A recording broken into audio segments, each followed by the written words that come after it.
Delco. What is Delco?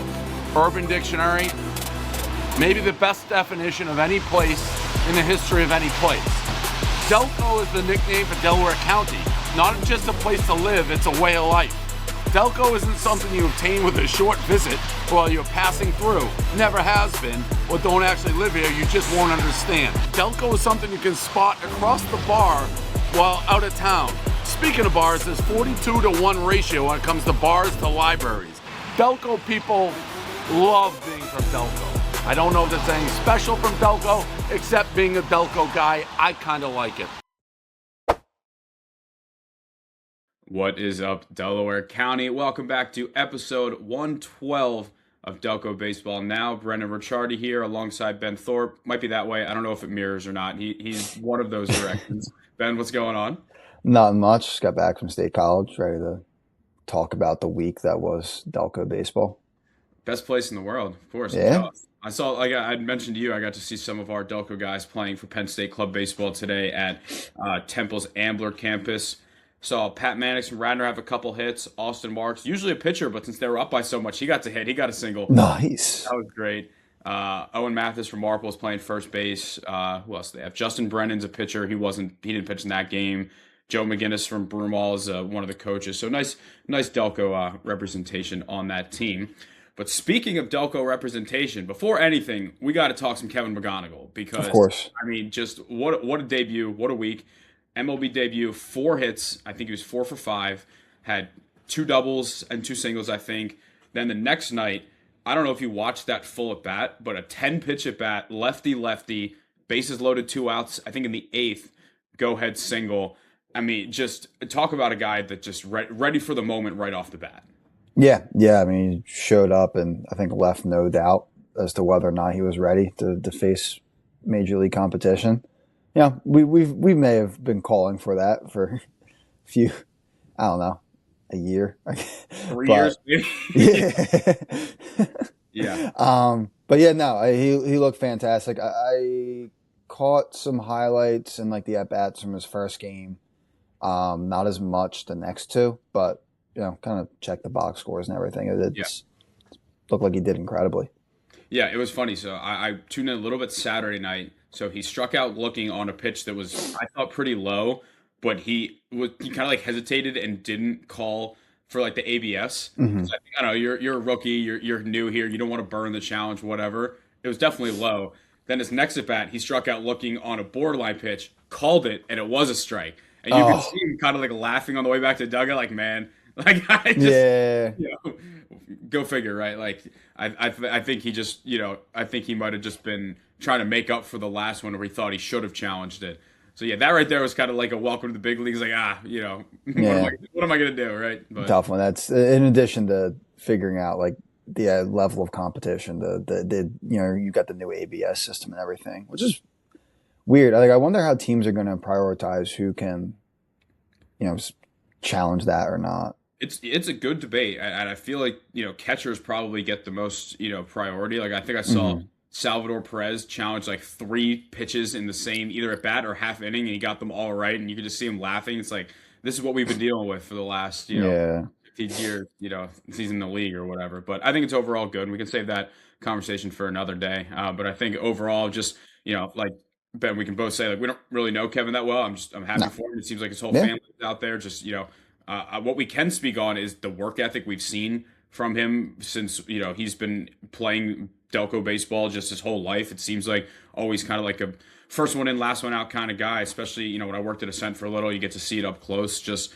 like the time and effort that's put in. So it's cool to see it all pay off. And I know this is just the beginning for him. And I know that he, from all accounts, seems like the kind of guy that can handle this pressure, the expectations that come from, whether it be himself, his team, the fans, Delco, whatever it may be. Just seems like he's very built for this. So hopefully the start of a very, very long and fun career to follow. And I got a feeling that there's going to be a lot of not half, but part Philly, part Tiger fans for the next decade. Yeah, absolutely. It's too bad they don't come here until next year. Yeah, I mean, I guess that's for interleague play like every other year. You're probably I think they flip-flop every year. I think I saw he plays in Pittsburgh. He plays in – I think he plays in the in Queens. I think he plays the Mets in New York. Well, he's probably at Baltimore at some point I because definitely they're have. the AL. I actually think that's Memorial Day weekend, so that would be a Ah, fun little trip. My brother lives in Brooklyn, so maybe go to like the Bronx. They have to play at Yankee Stadium at some point, being an yeah, AL team. So, but happy for Kevin. Excited to follow along. I don't think it's too far fetched to say there's a chance that Nate Furman could be next up because I believe he's in AAA with the Giants. yeah. It's If the Giants decide they want another, basically Luis Arias clone, then if he gets hurt, you can fill him in, right? yeah. That's not the. Hey, I could think of worse clones to have as an MLB team. I could think of a lot of worse clones I to mean, he was a have. fourth round pick. Like, I think the expectation is at some point he can make Yeah, it. So that'd be pretty cool. absolutely. Screw COVID because we could have had them both up the middle on the same Bonner team. That would have been Get over that would have that. been something else. All right, real quick before we get into our high school action, let's get a quick word from our friends over at STS. If you love working with kids and making a difference, then substitute teaching is the perfect job for you.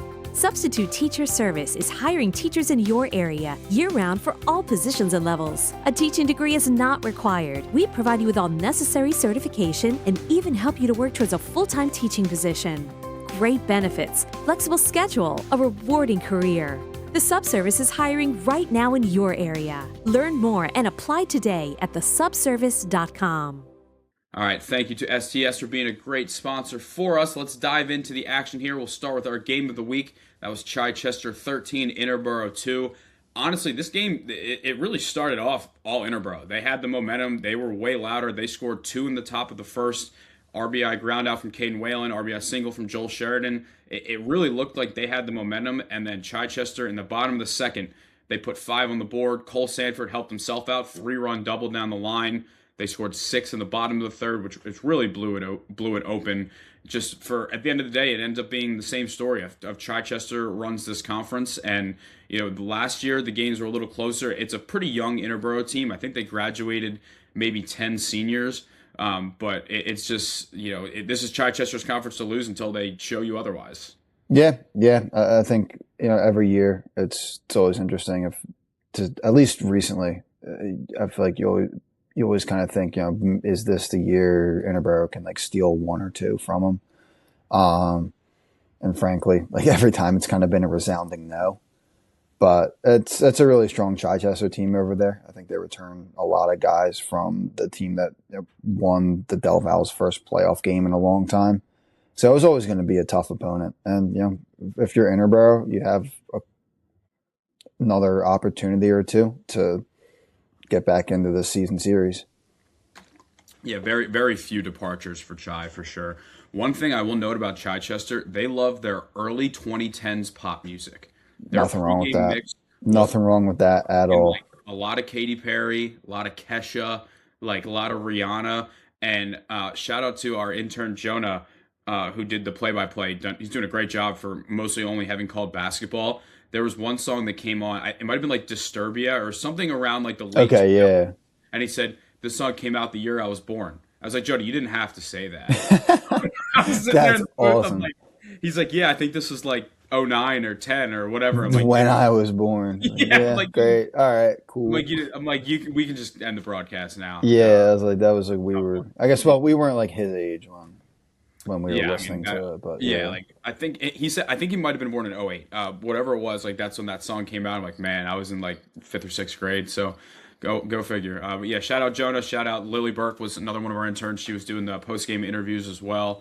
Nice to see some new faces. As much as everybody loves Dave, of course, it's great to just see some different faces pop up on the content here. Also in this game, Gavin Derrickson had 3 hits. Evan Valentine had 2 hits. But yeah, Chichester takes the early lead in the Del Val. Another Del Val game I wanted to note real quick was Chester 9, Academy Park 3. And this was a total 2-man wrecking crew.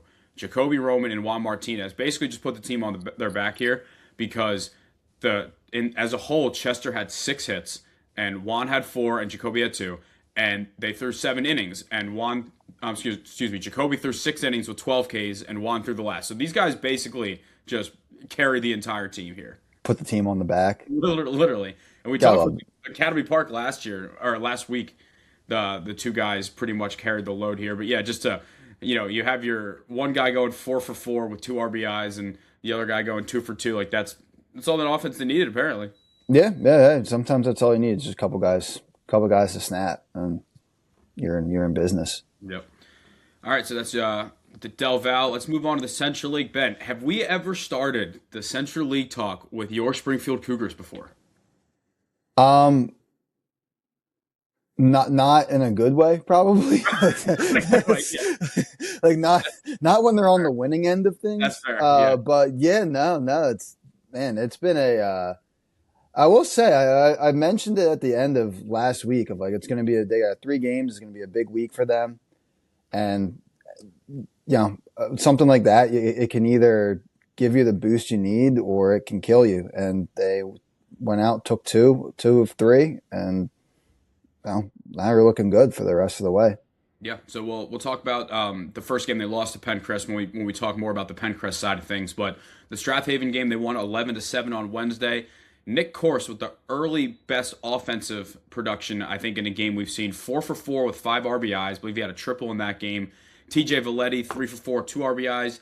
They scored multiple runs in 4 innings, including 5 in the second. I got to see a couple innings of this game in person because we had our summer team. We were taking swings at O'Hara at like 6, so I decided to pop over, and then we'll talk a little O'Hara later as well. Great performance by them. I will say in that game, both teams were wearing white pinstripe uniforms. We got to clean that up. I think you mentioned that Springfield's only one. Did they not? Yeah, they're. I think they're one jersey. I think they're all pinstripe all the time. Did they have a blue jersey last year? They had a blue jersey last year because now we have those jerseys. Oh, okay. Yeah, we have their old jerseys. I get that Strathaven's the home team, but you got to just swallow your pride and wear the black jerseys because they have both. Haven has pinstripes? They're new this year. They look nice. Who doesn't have a pinstripe jersey now in the Central League? I mean, there's at least half, I think, because I think the whole 5A side does, except maybe Harriton. I don't know. Yeah, I don't know what Harriton's got. Marple, Strathaven, Radnor, Springfield, Pencrest definitely all do. Yeah. Haverford does. Does. At least half right there. Does Stoga? I don't think so. Ridley does not. It's hard because they all look nice. Yeah. But it's just like, that's not really the, You know what? They look nice. I mean, yeah, they look good. Not when they're playing each other. It's good win for Springfield, 11-7 over Haven. Now this Radnor game was bananas because Radnor was leading 8-1 going into the bottom of the 4th. Springfield scored 7 to tie it, make it 8-8, and then the bottom of the 6th they scored 5 in the bottom of the 6th to make it 13-8. Nick Corse, 9 RBIs in the span of 2 days because I think he went maybe like 0 for 2, 0 for 3 on Tuesday. It doesn't matter. He had like basically half a season's worth of production in those 2 games right there. Another game. That's a crazy. Yeah, 9 RBIs in 2 days is that's a heck of a stretch right there. I had a great senior season. I think I had 15, and I was like in the top 10 or so. Like that right there, he sets himself up for the RBI race for sure. I think I had 9 at bats in my career. Weird. I don't want to ask how many RBIs. What was that? Sorry. I said I don't want to ask how many RBIs. Oh, 0. I was 0 for 9. That's we were upfront about that. Were they all Ks? No. Honestly, I just grounded out a bunch. Hey, I could put a bat on the ball, but if it never went anywhere. But, that's fair. Jake Lennon had 2 hits in that game as well. Nick Russo, 3 innings of relief, just 1 hit for that game. I think for Springfield, I think they had 3 wins in the Central League last year, if I'm not mistaken. Yeah, something around there. I want to say 3 or 4. So I mean that right there, if this doesn't kind of springboard you forward, I think that if the Delco Baseball Sportsbook was up and running, I think their odds would be that they make the playoffs, especially in 5A where Marple got in at 6-10 last year. I think they have a very real shot. Yeah, I mean, I would say this is the best their odds have looked probably since the start of the year, 2 years ago when they had Sean Williams and all them. This is probably the bet. This is again odds wise. This would probably be their, the best that we've had since then. Yeah. I mean, it's a long season still, but to get wins against Strathaven and then a team that's kind of considered the top of the Central League, like those are two games that Springfield hasn't won in recent memory. They've played really tight, but usually just like end up on the losing end. So to see them come around and win those two games, win one in comeback fashion, has to be really encouraging. I mean, it's got to give you a boost going forward to know that maybe a new page is turning now. No, I mean, you're right. Like they, even despite their record last year, like they weren't just getting boat raced in all of these games. Like No, they played really close. It was just you just they could never find like that hit, that out, that like last and that's thing to what, get over the hump. You had mentioned that first Marple game like this year that they lost. Kind of felt like the same old thing. But this week definitely looked like a step in the right direction. Real quick before we move on, I wanted to touch on Radnor here. I wouldn't say I'm like worried about them, but Daniel Kels hasn't pitched yet for them, which is interesting. I hope he's not hurt, but like he's also playing the outfield, so I'm not sure exactly what the situation there is. But like if he's either can't or not pitching at the moment, that definitely hurts for like the long run of this season. So hopefully we get him back out on the mound soon. I won't pretend to have sources in that regard, so I'm not exactly sure what the situation, but they're I think now 5 or 6 games in and hasn't pitched yet. Whether it's because he can't or because he won't or whatever reason, like so. Hopefully, we can get him out there soon. I'm not sure. Yeah, I'm not going to sit here and like speculate on the health of a high schooler too much, but I would say the fact that he's playing left field where you have to make throws, like if there was a play at the plate, he would have to throw close to as hard as he can to throw the guy out. Points, I would say more towards like just maybe a late start to ramping up and everything, and this is a kid with a really bright future, so obviously you want to be cautious with everything. So trying to manage the workload, Absolutely, yeah. Like I mean, I was never a pitcher, so I don't know anything about the workload. But if I threw that hard, I'd probably be a little careful too. But yeah, I mean, it's the fact that when you're on the recruiting trail that he was this summer, that like that high level, doing the air code, doing like all that different stuff, like. You were throwing so much. And that could lead to just take a break, get started later. Not that big of a deal. Definitely. All right, well, let's move in. We said we talk about the Pencrest Springfield. From the Pencrest side here, good week for Pencrest. They bounced back because they got steamrolled on opening day against Harriton. They bounced back. They won both of their Central League games this week. We'll actually talk a little later about their Devon Prep game, but they won both of their Central League games. Springfield was an 8-3 win. Jeremy Schneider, 2 for 3, drove in 3 runs. Braden Davis, who is he's not actually an intern for us, but he always lets us know when his brother Kellen does something good at Old Dominion, which I appreciate because it saves me time. He went 2 for 2, RBI and 2 walks. Sergio Hernandez stole 4 bases, only went 1 for 3. The math isn't mathing there, so I'll have to try and figure out. Probably reach the field of choice, maybe walk, error, whatever. Nice start from Liam Ray, 4 innings, 4 hits, 1 earned, 7 Ks. Henry Murphy and Will O'Donnell were good in relief. So that was a great win for them to get in the win column. But I think for them, the big win was beating Marple Newtown 2-0. Welcome to the Delco baseball world. Colton Bush was unfamiliar with your game. He was great in this game, 4 2/3, 3 hits, obviously no runs. He struck out 5, and then Henry Murphy again in relief, and Connor Finan. That's a great win for them. Both of their runs scored on an error, so not really much offense on either side, but really just two really good wins for them after that opening day loss. To be able to bounce back and beat 2 bubble playoff teams, I guess is the best way to put it. Like I think all 3 of those teams will probably be around the bubble for better or worse by the end of the year.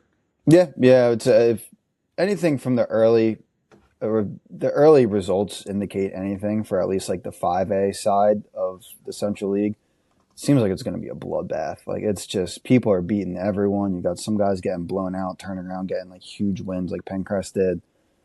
I don't know. I mean, I think everyone's going to be on the bubble by the end of the year. Yeah, I mean, we talked about it earlier. I think that there's a lot of above average, but not quite many elite teams in Delco, which I think for content in a way almost makes it better because it's going to be insane this year. I think that there's a chance we get a lot more. Like I would bet that there is a first round Delco on Delco playoff matchup.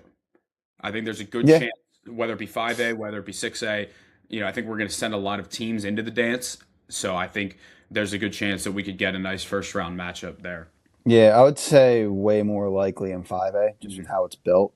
Um, but yeah, I mean, you could see we were talking about that bubble, and you'd see teams on, a couple of teams on the opposite sides of 500 probably end up getting matched Yep. up. All right, let's move into Garnet Valley here. It's been really a great start to the season for them. Their only loss this year was by one on the road to Haverford. We don't really need to talk too much about the 19-1 Upper Darby win, but we will talk about a great 7-3 win over Stoga. It was 3-3 in the seventh until Harrison Mall launched a two-run homer to left to score himself and Cole Hoffaker. They also got a two-run single from Brandon Capone in the inning. The crazy thing about this game is it's one of those like baseball's nuts things where all 9 starters and one pinch hitter had a hit, except for Cole Lombardo, who has probably been the best hitter in Delco this year. Like that's just one of those things where it's like everybody but him. And you know what? For their long-term prognosis, that's a really That's good sign. fine. Yeah. I would much rather have to worry about, like, is Cole Lombardo gonna hit in our lineup than is the bottom of our lineup gonna hit in our Yeah, lineup. right. One seems a lot more likely to happen Yeah. than the other if they aren't hitting at the moment. And according to Max Preps, Cole's 10 for 13 this year. So, that's just a funny thing I noticed when looking at the Not box. too much of a dip on the average, I guess. Right. But nice start from Ryan McGee. 5 innings, 2 runs, 6 Ks. Nice bounce back outing from Dylan Orr because he was the one who, at the end of the Haverford game, was having some of the control issues that Haverford ended up winning. It's a good bounce back from him. I think that this is a very well-rounded team. It seems like, as we can tell, some nice lineup depth, but a really good top of the order. Cole Lombardo, Hoffaker, Harrison Mall, Ryan McGee, Brandon Capone. Like they seem like Dylan Orr hits as well. Seem like they just have a good balance between like some star power at the top, also some good depth. I think the one thing that I would like to see more before I can say like I think a long districts run is coming is just some more of the pitching depth. I think because Ryan McGee's great. I think just seeing more from Dylan Orr and whoever. I think Connor Criswell pitched in the Upper Darby game. Not that they can't, just to see a little more because in 6A that's a gauntlet to go through, especially if you don't have the first round bye. Just to say like, hey, say you don't get the bye, you win your first game with McGee pitching. Can your number 2 beat someone's number 1 that got the bye? Like that's basically been the round that's really been hard for the Delco teams. That's if anyone had us talking about district buys in March, cash your tickets now because it was gonna rear its head at some point. It's definitely big though. But yeah, no, and for Garnet at this point, they have a pretty veteran pitching staff. Obviously, maybe not many top end guys like McGee is. But Dylan Orr has been pitching for them for the better part of 2 or 3 years at this point, I think. Criswell, I think, has gotten innings. They have guys who have pitched a lot for them before. So, while you, again, like might not have like the greatest number 2, like you have enough guys with experience that you can put something together. And they can definitely win the league. They can absolutely win the absolutely. league. I'm not denying that. I just think winning we haven't even had a Delco team make the district semis in 6A yet. So it's definitely a tough gauntlet to go through. But moving on to a team that can absolutely do that is Haverford. They are the only undefeated team remaining in the Central League, which is crazy at 3-0. They're the only undefeated team left, showing the parity that we have in the league this year. Again, we don't have to talk too much about the 10-0 win over Upper Darby on Wednesday, but the Lower Merion game was another really good one. Lucas Rothstein and Jimmy Boyle combined to strike out 17 Lower Merion hitters in a 2-1 win. They split that game in half. Boyle was perfect. He retired all 10 hitters he faced in relief. I think if I had to bet, I think he might be the front runner for Player of the Year just because he's been hitting well too. So I think that's off to a good start for him. And Brian Heck also pitched well in this game, 5 2/3, 4 hits, 2 earned runs, and 10 Ks. Lower Merion scored 1 1/3, but the Fords battled back again. Shane Durkin, I don't know if you're aware, he's actually their catcher now. He moved after starting the outfield for, I think, 3 years because he's been on since he was a freshman. He's now their catcher, which is interesting. What's Sturman doing then? He was at third. I think in the game we were at, he was at third. And then Owen Click's RBI single put the Fords ahead. These guys just don't quit. They're battle tested. I think that they're really just pissed off at the way last year ended. I would be too. with Jimmy Boyle not being able to pitch in districts. I know that one sucked. Obviously, they ran into a very good North Penn team, so at the end of the day, might not have mattered. And same with playing Pennsbury, but still, like, you're going to feel like you got robbed. You kind of did in that regard, right? Like, at least of getting to see how he would pitch last year. So I'm excited to see them bounce back from, how last year's season ended. And it seems like, they, like we said, they're not going to, count themselves out in any game, right? Both of those Lower Merion and Garnet games, they were losing late, and it seemed like in that Garnet game, the energy was a bit low until they needed to. So I think if they can kind of just get that energy from the get-go and just keep that, they're going to be tough to beat. But they now control their own path, right? There's no, if they go 16-0, there's no split champs. So I'm guessing that regard, ball's in their court. Yeah, it's always good to get off to a good start. Obviously, we're 3 games into a 16-game schedule, so a lot of work to do. But they've done what they needed to do to get themselves ahead. It's weird to have them already kind of being in control of their own destiny this early into it, but that's just kind of how the year's going. I think it's how it's going to continue to go. It's a lot of good teams, like you said. I think we're going to see a lot of people beating up on just each other. All right, question. What do you think the record of the champion or co-champions would be? I will say 13-3. I think that would be, and this is kind of like a hypothetical. I think, like, if you're a Haverford, 13-3 wins it for you. I think so. I'm looking at them, looking at the schedule. I feel like they should be able to get that done. Yep.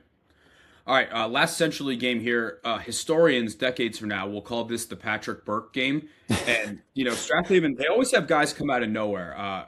Ben, your senior year, it was Carl Landholm, guys like from JV, Henry Dawes, Jasper Hall. Some might even say Brendan Ricciardi. I wouldn't say that. Some would. Guys that just were on JV as juniors or sophomores and just kind of come out of nowhere. Patrick Burke, I'd never heard of him before. I think he played football as well. But, like, we were streaming the game of the week. This was on Thursday. And I saw the final score of the game was 8-1. Well, imagine how surprised I was when I checked the box score to see it went to 10 innings and see that, the Haven team that had been struggling on offense scored 7 in the top of the 10th inning. Just a wild game. They really did it the true Strathaven way because they got a single to start the 10th, bunt error, all of a sudden bases loaded. Then Luke DiCarlo single to take the lead and just the floodgates open from there. Patrick Burke threw 7 shutout innings of relief. He came in after whoever started. I think it was Asa Dancona started, I think, that game. And so, 7 shutout innings with 1 hit, which was in the 10th. So he almost threw like a no-hitter in the he also had 3 hits on the mound as well. So I was texting with Coach Feely after the game. He's like, I think we found something with Patrick today because I think he pitched a little in the Radnor game that we didn't end up finishing, but only like an inning or 2, small sample size. But they really liked what they saw from him. So it definitely could be a pitcher that they are relying on. Quinn Kell had 3 hits in this game. He went 7 for 10 on the week. Awesome stuff there. Zach Milligan also had 3 hits in that game. That could be the offensive spark that they needed. They also, they hit well in that Springfield game. Like, they lost, I think it ended up being... Yeah, it was a high-scoring game. So, like, those 2 games, I think, can give them some confidence. Monday's game with Pencrest is huge for both of them. That's a massive... Yeah, that's a big one. That's a really big one. There's I feel like we're going to have some pretty easy, or we might have either really easy or really hard decisions for games of the week going forward. Yeah, we'll get to that in a little bit here. Sam Bonenkamp was very good for Harriton as always. 6 2/3, 7 hits, 1 earned run, 7 strikeouts. Definitely a bit of a disappointing week for Harriton, losing to Haven and Radnor. After a great opening day. But if Bonenkamp is pitching, they can obviously compete with anyone. I would say, gun to my head, I don't think they're a playoff team, but I think they're going to be in that bubble. Probably end up somewhere in that like 6 to 8 win range. So who knows? But I just think that side, the 5A, is very, very competitive, and someone's not going to make it, from there. Yeah, it's going to look different every week with just all these teams playing each other. Power rankings are going to be a mess. Yeah, yeah. Just all They year. already are. Like they already are a mess. It's Yeah. we're going right from like the early season, like we don't know anything about anyone, Yeah. to the late season, like everyone's the same. Yeah. We know too much about everyone. Yeah. All right. Well, let's move into the interact here. So, apologies on our end. It's kind of hard to track if teams are playing games or scrimmages. In Florida, like we try to keep up with it. It's kind of hard to just keep up with it. Episcopal was in Florida this week.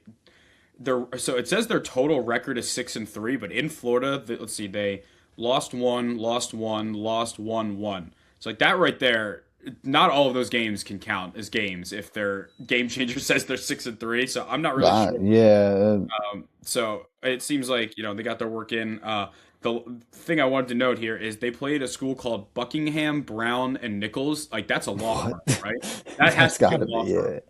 Like there's, Buckingham, Brown, and Nichols. Of Pearson course. Spector Lit, like like that right there is just you can see the word mark on the wall. Yeah. There.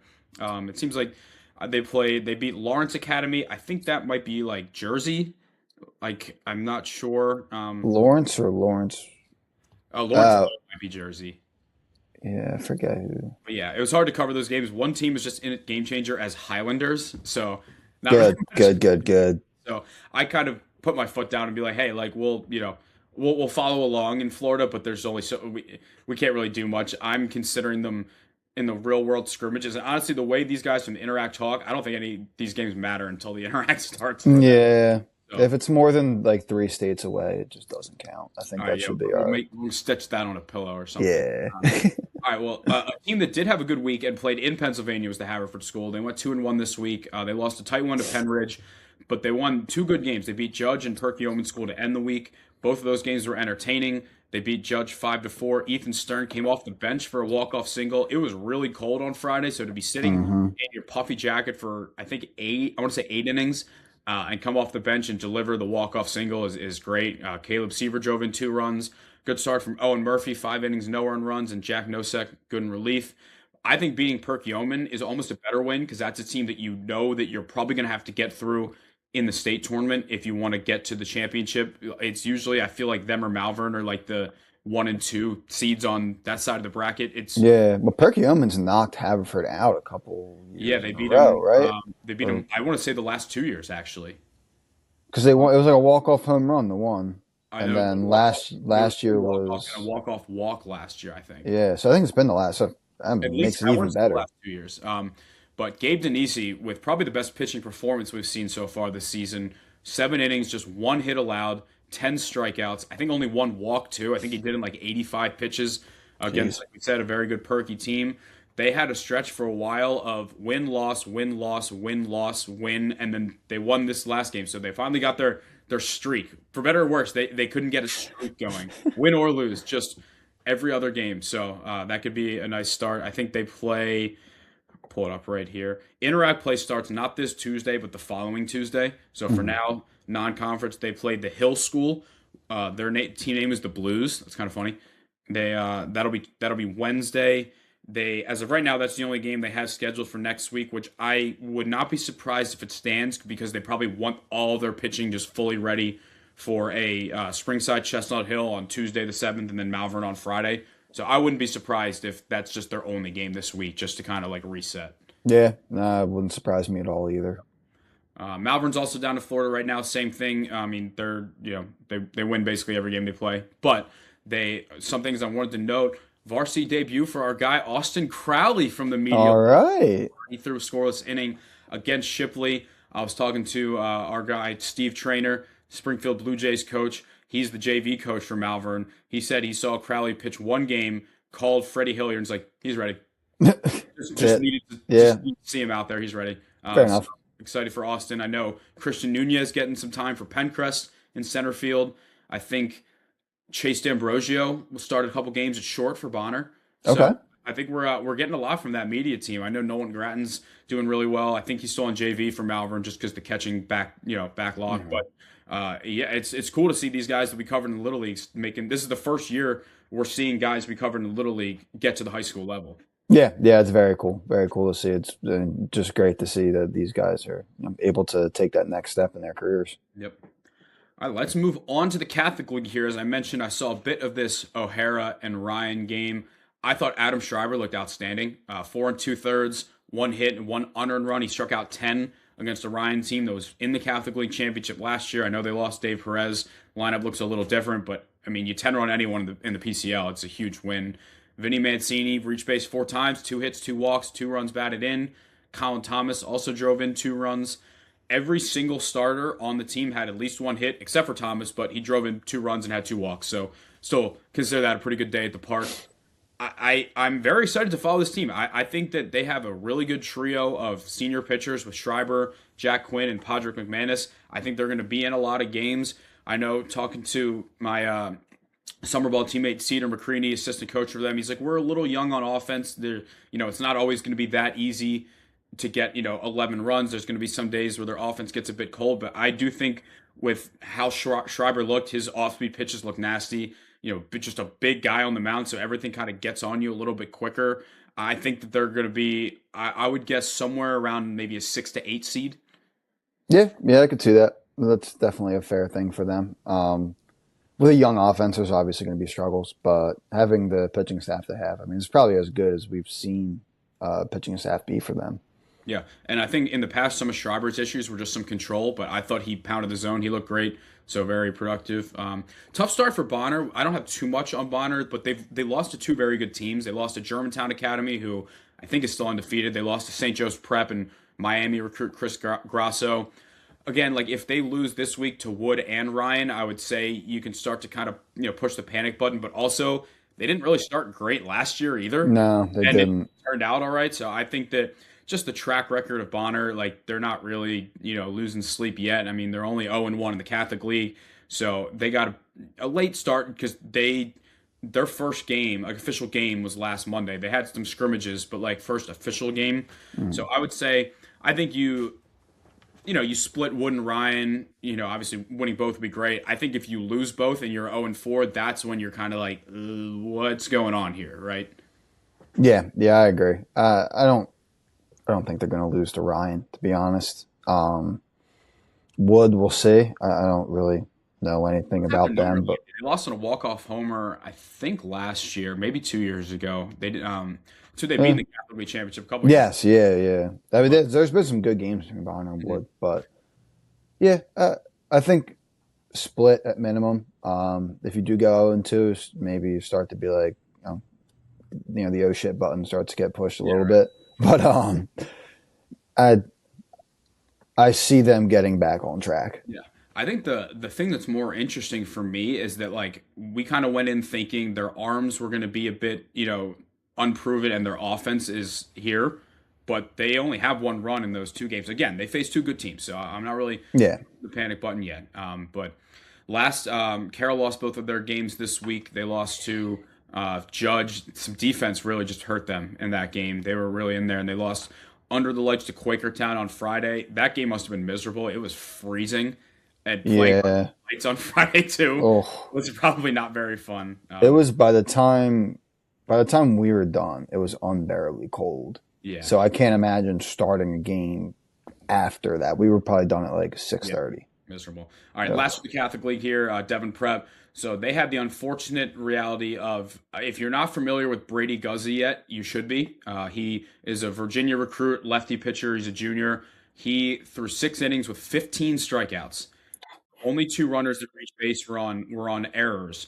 And he came out of the game at around 80 pitches, I think, just monitoring the workload early. Because I thought that he was, when I was following the box score, I thought he was still perfect. I'm like, are they really going to keep this kid away from a perfect game? Just, I get you don't want to ruin the kid's arm and not, but once I saw the 2 runners that reached base, I'm like, no hitters aren't quite as cool. Yeah. So, but obviously bright future. So that's kind of just a tip your cap, throw away the film. What are you going to do kind of game. That was a 4-0 Egan win. But they beat Pencrest on Saturday, which is a good win. They won 8-4. Max DeSanto and Colin Carey both threw well. They split the game in half. A couple unearned runs on both their lines, but overall very good.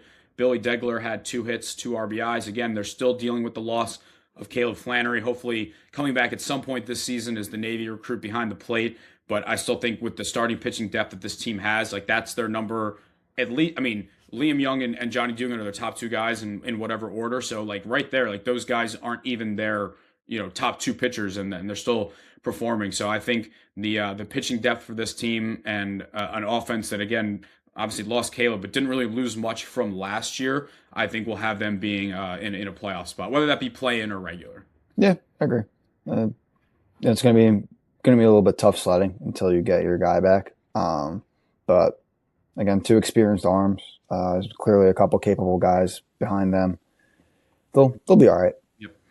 All right, that'll wrap up our kind of storylines from around the week before we get into our awards, rankings, and all of that. Let's get a quick word from our guy Charlie Longen and Longen Insurance, where they provide comprehensive insurance solutions and risk management strategies for business, individuals, and families. That can be commercial and personal insurance product through a strategic alliances with their partners. They maintain their competitive edge by utilizing innovative strategies to reach and serve their diverse range of clients and businesses. We can attest to this. That's where we get our liability insurance from. Haven't been sued yet, so I don't know how effective in that regard it is, but everything that we need to do what we do, they have covered. So give Charlie a call, 610-724-9717, or Charlie at Longen, that's Longen, then groupgrp.com. They have locations in Kennett Square and Chester Springs, so right outside Delco, but they'll take care of you, of course. All right, let's get into our players of the week here. Ben, we had a buzzer beater because all week we were kind of talking between two different guys for our pitcher of the week, and then Gabe Denisi just threw a gem on Saturday. 7 innings, 1 hit, no runs, 10 strikeouts for the Haverford School against Perk Yeoman School. I think there's also a good argument that's probably the best start we've seen this season. It's the closest we've seen to a no-hitter and the 1 walk, too. Yeah, I agree. Got those stats in right before we probably stopped looking at anything. But glad we saw it. And yeah, I would agree that it's probably the best start we've seen all year. Incredibly encouraging for a Haverford School team that's going to need its pitching to be in top form. Yeah, well deserved. Yeah, I mean, we were pretty much at the point of I was trying to find pictures to use of some of the other pitchers that we were talking about. Yeah, I mean, we had it picked, and then like it could not have been more last second. We were done. Like we had made our decision, and then that happened. Yeah, so then I texted you because I knew you were out. I was like, we got a buzzer beater here. Because like we made our decision, but also wasn't like a slam dunk guarantee. Like, all right, what's the play here? Yeah, for sure. Congrats to Gabe for our hitter of the week. This one was very difficult too, but we're going with Nick Kors from Springfield, and I think the main reason is the 9 RBIs across those 2 games there. He went 5 for 9 on the week. Shout out to Quinn Kell, 7 for 10. It was a really tough debate there, but we just kind of valued like the fact that you're driving in 9 runs, which again is going to be, a very. I don't know if anybody will have more than that in a week this season. Yeah, no, totally agree. 9 runs in 2 games, and 2 games that you really need to win. I think it's kind of all that needs to be said with regarding that. Also, the fact that the 4 for 4, 5 RBI game was against Quinn Kell in Springfield, to me was kind of, maybe that's your deciding factor. There we'll go with the guy who got the dub in that game, but both of those guys are great. So congrats to Gabe. Congrats to Nick as well. We're talking power rankings now. Before we do that, we got to get a quick word from our guy McDevitt. Let me pull that up here real quick. I know the inflatable batting cage, I miss it. I want to go back now. Now that it's starting to get a little warmer. I wonder if he'll be doing more lessons outside. But McDevitt Hitting provides a wide range of services to the baseball community, one-on-one instruction, group hitting, clinics, trying to meet players at every stage of development. They have players ranging from T-ball to Division I players, all trying to get their improvement at the plate. They have 4-week off-season team training programs, not just individual, with each week focused on a different aspect of hitting. They offer their new inflatable batting cages, which is they're available for sale. You can also see it at Ridley High School and also at the McDevitt Hitting Lessons. For more information, follow them on Facebook at McDevitt Hitting Lessons or on Instagram at McDevitt Hitting as well. And I just think the inflatable batting cage is such a cool, unique idea because, from the months of, I would say, probably like November to February, like you just can't, no matter how tough you are, like you probably can't hit outside a lot because of the snow.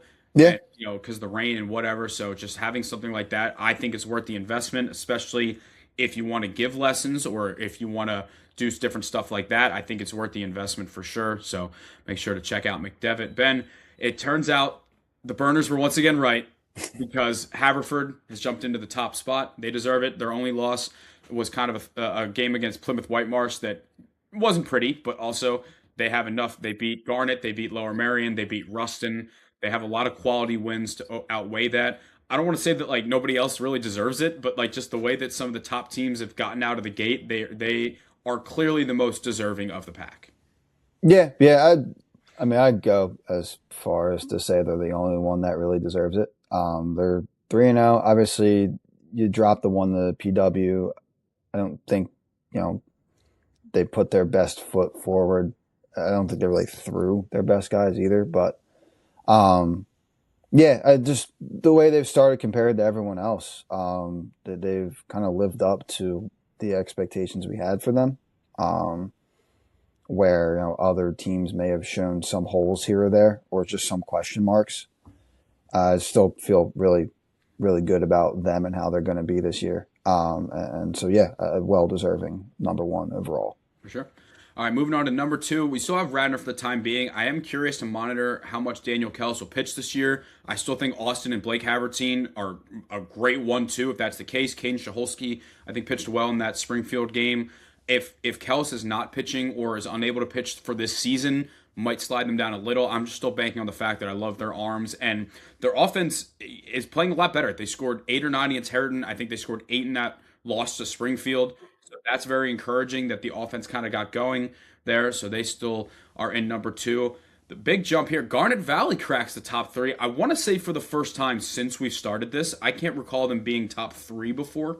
No, I don't know if they've ever not been in it, but I don't think they've ever been this high either. Yeah, well, I remember talking to, I think it was old intern Mark Zeppo before the year, just about getting the ranking set up. He's like, let me guess, Garnet Valley at 7? How'd you know that? We're always at 7. Or something like along those lines. But they deserve it, man. They're a very well-rounded team. They beat the Haverford school. They're only lost by 1 to Haverford. They beat Conestoga. They play Lower Merion this week. That'll be a really good game. Just some really good wins. I think that they have a very balanced lineup, well deserving of this spot. Sliding down to number 4 is Bonner. Still very optimistic about their season as a whole, but when you're 0-2, it's kind of hard to still remain justified in that top 3 spot because you're kind of still basing some of that off last year. I expect them to be back up soon. They obviously have the talent to do it. It's just a matter of production. This was the big thing this week. I have decided to switch the Haverford School and Episcopal, and I think the reason for that is because I really like what I'm seeing from the Haverford pitching. I think that Gabe Denisi, again, as we mentioned, looks fantastic. I think Jacob Horowitz has been good. I think Matt Borden, another one of our graphic design interns, has looked really good. Jack Nosek. I think that they have a lineup that is starting to see more production from the bottom of it because we know the Lawlers can hit. We know Caleb Seaver can hit, Nicky Vanny. I think guys at the bottom, Ethan Stern had the walk-off. Danny Getz had a walk-off against Prep the week before. Harrison Bongiovanni kind of sliding like middle to the bottom of the order. I think we're seeing a little bit more that we didn't see maybe in that like Front Central game or early just from the bottom of the order that I think it's also for the Episcopal's sake. It's more the fact that we don't really know who they're playing down south, like that. It's they've kind of gone into the void that is the Florida stretch. So yeah, I mean, I think both these teams are going to be very similarly matched this year. I'm sure we'll get out to one of the games of the week that we have with both of these two teams playing. Staying in the 7th spot is Conestoga. They lost a tough one to Garnet Valley. Still, obviously, a very good team. I think in their second game of the week, excuse me, I want to say that who did they play in that second game of the week? Let's pull that up here. I think they beat Ridley. That's right. They beat Ridley first and then lost to Garnet on Wednesday. So nothing really changed from that side of things. That win versus Lower Merion, obviously still the reason that Lower Merion is an 8 and Conestoga is at 7. If Lower Merion had beat Haverford, they obviously would have continued to rise up. I think that their lineup, I would say as a whole, has probably been a little bit disappointing. They bounced back with the 10-3 win over Ridley, but I think that both of these teams are probably right in that 7-8 spot next to each other for now. Yeah, I would say pretty comparable. Maybe like slightly different construction. Like how the roster is, but in terms of results, in terms of expectations, yeah, definitely two comparable teams. All right, let's check the Instagram story to see who. So we were having debates who the ninth spot in the ranking should be between Springfield and Pencrest, because the main logic, and some of the kids had swiped up, so I was kind of like, like one Pencrest player swiped up and said, well, we beat them. And I said, okay, well, Springfield beat Radnor, so should they be number one? And he's like, fair. Or he said valid. Yeah. I mean, it's a tough. But after the polls speak, Ben, for the first time in Power Rankings history, the Springfield Cougars have entered the mix. All right. I believe this is the first time they've made it. But yeah, this is the first time. I remember if they did in the preseason rankings the year with like Sean Williams and like that. No, they were like they were in the conversation for like one of the last spots. But they did not get in. Either way, they deserve it. These last two wins have been very good. Pencrest players and fans, I get it. I know you guys beat them. It's a very odd balance, especially as later in the year when all these teams are going to have like similar records. Be like, well, they all beat each other. So we're just going off the experience here. But I think this week, let's see. So Pencrest plays Strathaven. I know a lot of these teams are on spring break, so I'm not sure how many Central League games are going on at the moment. I don't think Springfield has any. I think they play Kennett and they play. So Pencrest plays Strathaven and Chai. Sneaky dark horses. If Chai beats Pencrest, you could. No, they'd be. Let's see. Springfield, you were correct. They play Kennett on Monday. They play Interborough on Wednesday. Yes. Okay. O'Hara was definitely in the mix here too, for sure. They were someone that we were considering as well. We'll see how they definitely have at least one PCL game this week. They play Lansdale Catholic Monday and then Wood on Wednesday. So that could definitely be okay. Yeah. If they win both of those games, I think they they would be. That was, I mean, so is what Springfield, Pencrest, O'Hara were like our three. That was pretty much where I was in at. The mix. Yeah, but all right. Well, with that being said, the last order of business here, we will be announcing our game of the week for this week. For the first time ever, we are going to Carroll. We'll be broadcasting from the press box, which has been moved to right behind the plate. So we're going to have a great angle. New intern Nick Mastropolito will be on the call because he broadcasts every Carroll game. So what we're going to do is we're going to provide the equipment, and we're going to, on our YOLO box, you know how you can choose multiple YouTube channels? We're going to produce it and stream it on both ours and the Carroll Sports Media account. So Nick's going to be on the call for that. I'll be joining him as well. But we should have a great view, probably the best view we're going to have all year right behind the plate there.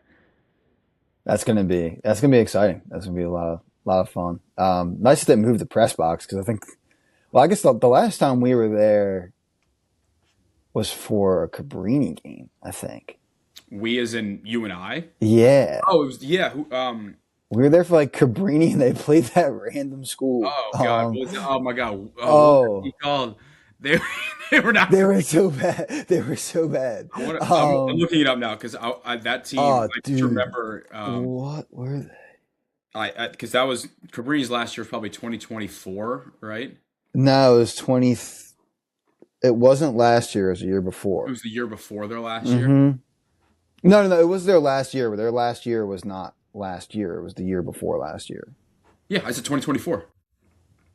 Oh, shit. Yeah, you're right. Yeah. Damn. Clark's Summit. Yes, Clark's Summit. Yes. On February. They were playing baseball on February 10th. Yeah, they were out there. It weirdly wasn't that cold. But yeah, they played Clark's Summit. I remember. I wanted to say Clarkson, but we're on the right track. Yeah.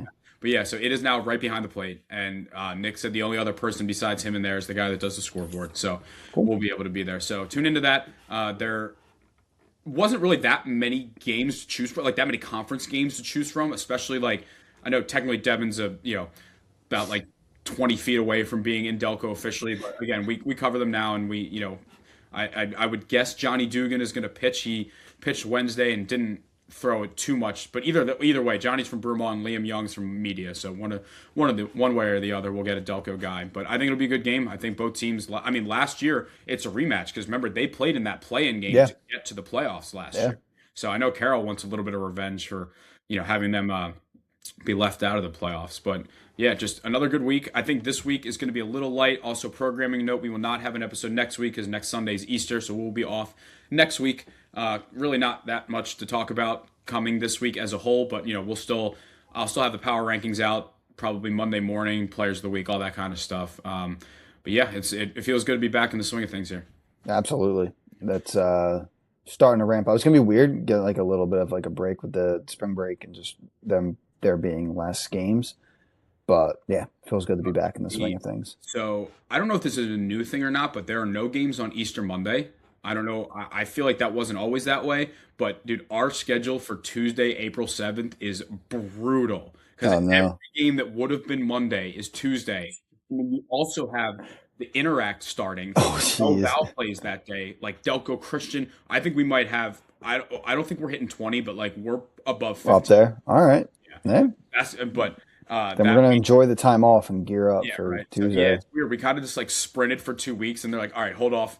And then after that, it's a sprint until Memorial Day, pretty much. Yeah. So, yeah. But all right, everybody, thank you for tuning in. As always, if you haven't yet, make sure to hit that subscribe button. If you're watching on YouTube, if you're listening on Spotify, probably the better option. We're not that attractive. So, you're not really missing much on the YouTube. But make sure to subscribe. Follow us on all social medias. If you haven't yet, subscribe to the newsletter on delcobaseballnow.com. If you're new here, last year we used to do pretty much articles for every individual game. That kind of got a bit chaotic and sometimes tough to know if a game deserved an article or not, like if a Delco team lost to a non-Delco. This newsletter now is just everything in one place. Just scroll down in your inbox. You can see all the scores, everything important. So make sure to toss your subscribe. It's totally free. So looking forward to that. But on behalf of Ben Thorpe, I smacked my microphone myself, Brendan Ricciardi.